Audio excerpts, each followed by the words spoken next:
Greetings and salutations, YouTube community, sports fans, nation worldwide. It's your boy Lex Anderson.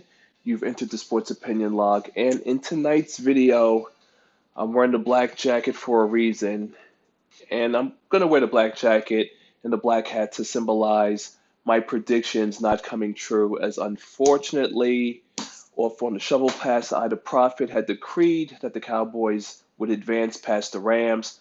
Final score says otherwise, 30-22. C.J. Anderson rushes for 123 yards. Gurley, 115.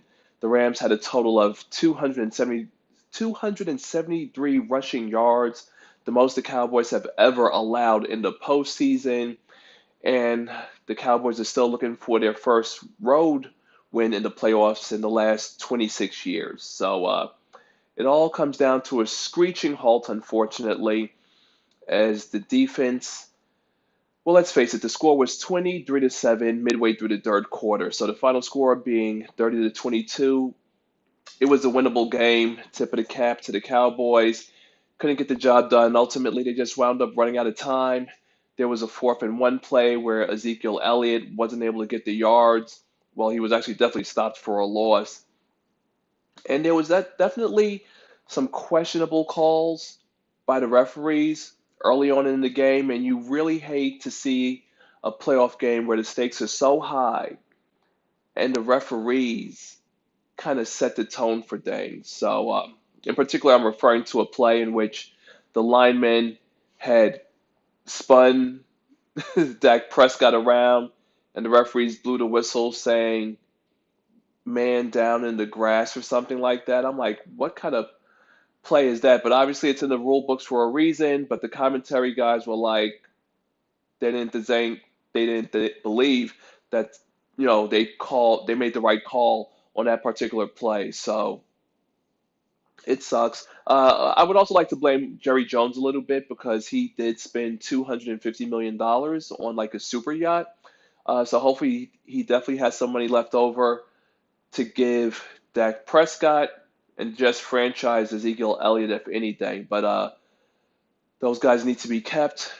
The Cowboys defense was good, but unfortunately early on some plays, well, with the Cowboys not getting momentum to make plays, the defense is good, but there were too many long drives.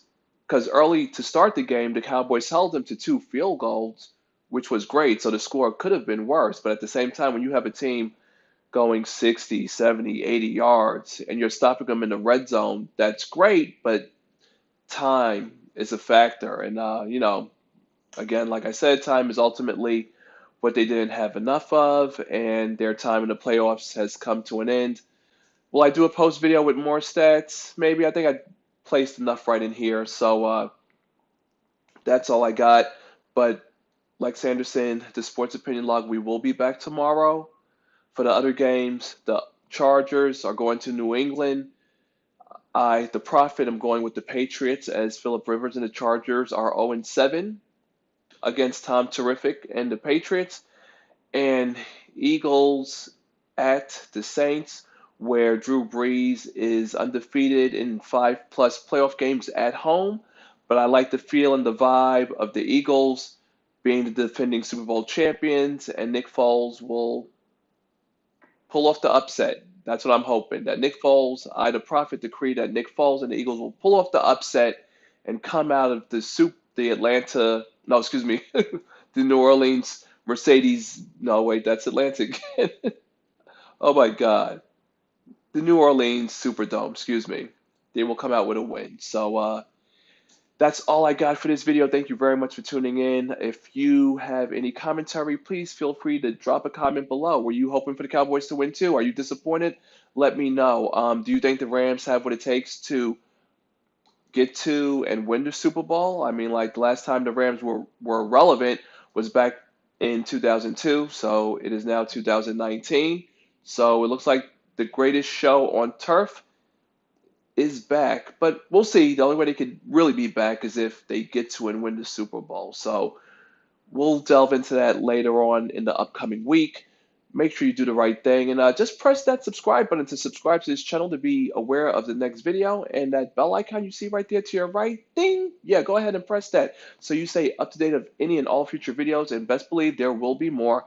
This is your boy Lex Anderson. Shout out to my boy, hold on here, before I go, excuse me,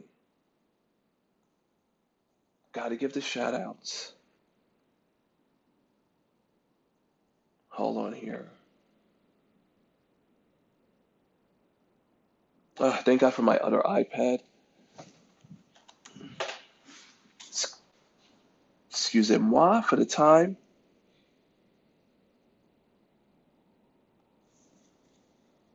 Shout out David Roca. David Roca, thank you for tuning in. Thank you for subscribing.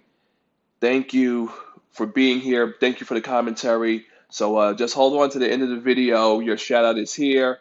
I'm still going to be around. Let me know if you're still going to be tuning in to watching the playoffs, even though the Cowboys got eliminated. Let me know because I'm going to be around.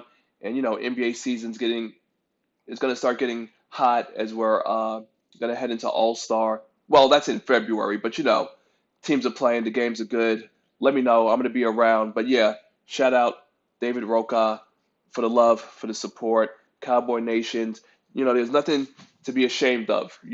At the end of the day, just got to get some more weapons and shore up the defense. The future is bright. This is your boy Lex Anderson, waving my towel, even though there's nothing really wave because Antonio Brown, speaking of wave, hopefully they'll be waving him. But either way, popping my collar, signing out.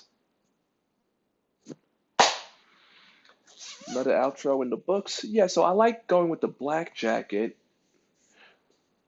as a symbolism of my predictions not coming true and the death. Ah, my goodness. My goodness. But you know what? When the season for an NFL team starts, it starts at the end of their season. So hopefully the future is bright. Nothing to be ashamed about. Some teams only wish they could get to the postseason. So, and remember, David, if anything, haters have nothing better to do but hate. So, if they're a Giant fan, please, just tell them to STFU later.